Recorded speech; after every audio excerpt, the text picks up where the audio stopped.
Well, here's my opinion, and I know everybody's got them, so I'm going to, just throw it out there. Here's my opinion.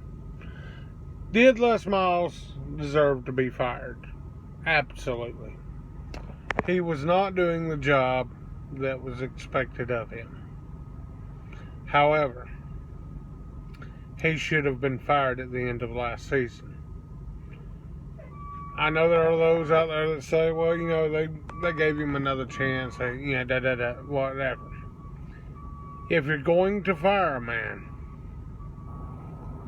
fire him for a body of work that he has completed. Do not fire him for a body of work that is still ongoing. If this team that he left behind goes undefeated, Ed Orgeron will get all the praise.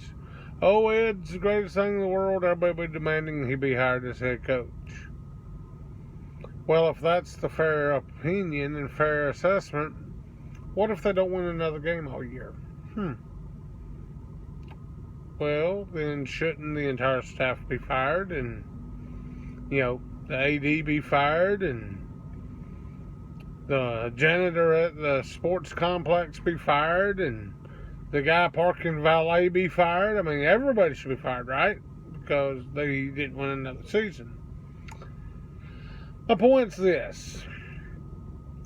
If Les Miles was to be fired, then he should have been fired again at the end of last season.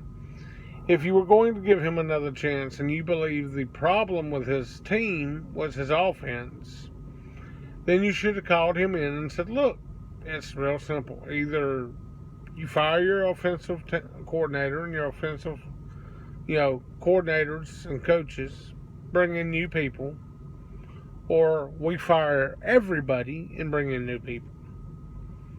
Either way, this will not be the same offensive coordinator when we start next season. Now, whether or not he's the only one who loses his job is entirely up to you. Then, if Les Miles stood by his offensive coordinator and lost his job, it was Les Miles' doing.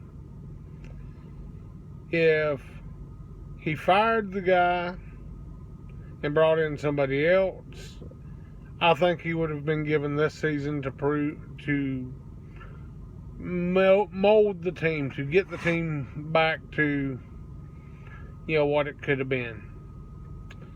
Now, yes, he probably should have fired the offensive coordinator on his own, but, if you're going to let him run, you should let him run the whole season. That's my two takes on it.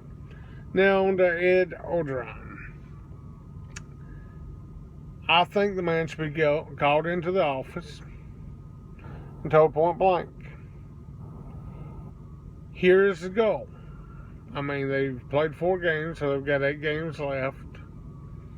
We expect a 6-2 win, 6 wins, 2 losses, or whatever they feel is fair. I'm not close enough to the program to know what would be a fair assessment.